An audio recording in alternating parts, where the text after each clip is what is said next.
Demologos was the first warship to be propelled by a steam engine. She was a wooden floating battery built to defend New York Harbor from the Royal Navy during the War of 1812. The vessel was designed to a unique pattern by Robert Fulton, and was renamed Fulton after his death.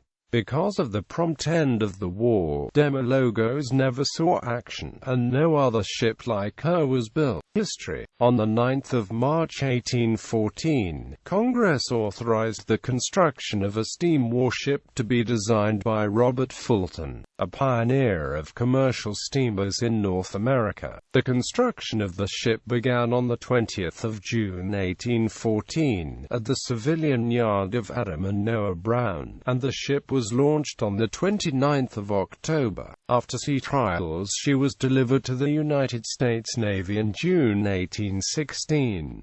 The ship was never formally named. Fulton christened it Demologos or Demologos, though following his death in February 1815, the ship was named Fulton. By the time she was completed, the war for which Demologos had been built had ended. She saw only one day of active service, when she carried President James Monroe on a tour of New York Harbor. A two-masted lateen rig was added by the orders of her first commander, Captain David Porter. In 1821 her armament and machinery were removed. The remainder of her career was spent laid up in reserve. After 1825 she served as the floating barracks for Brooklyn Navy Yard. She came to an end on the 4th of June 1829 in a gunpowder explosion.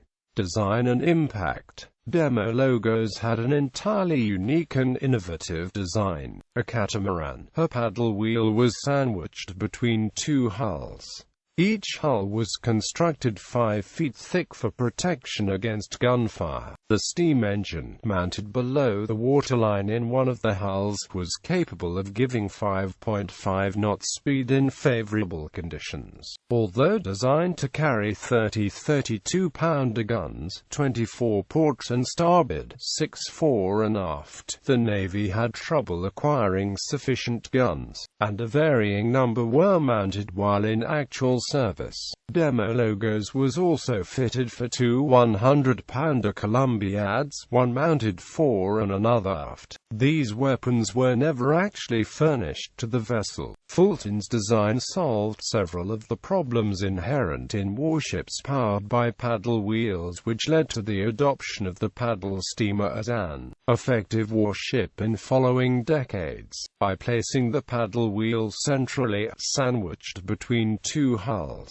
Fulton protected it from gunfire. This design also allowed the ship to mount a full broadside of guns. The steam engine offered the prospect of tactical advantage against sail-powered warships. In a calm, sailing ships depended on the manpower of the crews to tow the ship from the boats, or to kedge with anchors. Demologos, with steam, might have found it easy to outmaneuver a ship of the line in calm weather. The innovative construction and steam power also fundamentally limited the role Demologos could fill. With an unreliable engine and a hull unsuited to seaways, Demologos was unable to travel on the high seas. The United States Navy planned to build a number of similar steam batteries, but none of these plans got off the drawing board until the U.S. Fulton of 1837.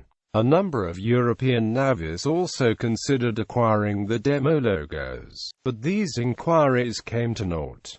The Demologos was ultimately a dead end in the introduction of steam power to the warship. Armed paddle steamers proliferated in the 1830s and 40s as armed tugs and transports. During the Civil War, the United States Navy operated a number of ironclad steam-powered paddle-wheel gunboats as a part of the Mississippi River Squadron, known as city-class ironclad gunboats as they were named after cities on the Mississippi River or its tributaries. These ships utilized a double-hulled configuration similar to Fulton's design, with the paddle wheel in the center. The wheel was protected by armored plate, allowing full broadsides, as well well as bow and stern shots. An example, the Cairo, is on display at the Vicksburg National Military Park. Paddle wheel propulsion, more usually side paddle configurations, in military use continued until World War II with the Wolverine and Sable training aircraft carriers. These designs were typically limited to use in the brown water navy or on large lakes. Steam-powered paddle wheel propulsion would ultimately be eclipsed by the introduction of the screw propeller in the 1840s, enabling steam-powered version of the ship of the line and the frigate before steam power was properly adapted for use in a blue water navy.